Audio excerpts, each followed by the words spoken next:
quickly I want to throw some light on the cost of poor power quality, because basically in our side the more focus is always on the energy and energy cost, and normally the cost of poor power quality is not considered explicitly.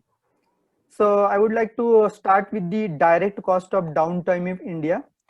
This is the source is the CEA paper, latest paper in 2018 it is published. So according to that, the direct cost of downtime in India is almost $3128 million per annum. And if you go further, the financial losses due to poor quality, almost 57% of those are due to voltage sag and short interruptions. 35% are due to transients and surges, while 8% are due to other. A very interesting fact given in the survey is that investment to correct these power quality issues is almost less than the 10% of the cost of the problems. So this is the very important point, and it should not be considered as a burden or a very high cost or a capital cost, but in the long run it is going to give you payback in a very speedy manner. Now, why you should consider power quality as a business problem? Many times these things are not monetized or they are not converted into money, and we don't consider it as a business problem. But looking at this point, yes, you should consider that power quality is a business problem. Due to power quality problems, there could be loss of productivity. Even a small voltage sag can trip down a process, and it may get started only after 3 to 4 hours depending upon the process complications. During that period the people will be sitting idle.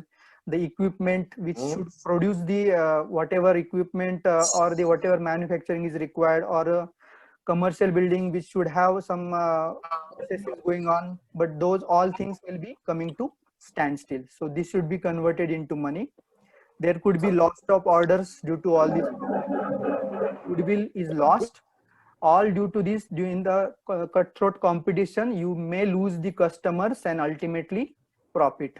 There are loss of transactions, and orders will not be being processed, which will result into revenue as well as accounting problem, which will all this will result into customers dissatisfaction as well as the management dissatisfaction. Even you have to go for overtime to make up the lost work time.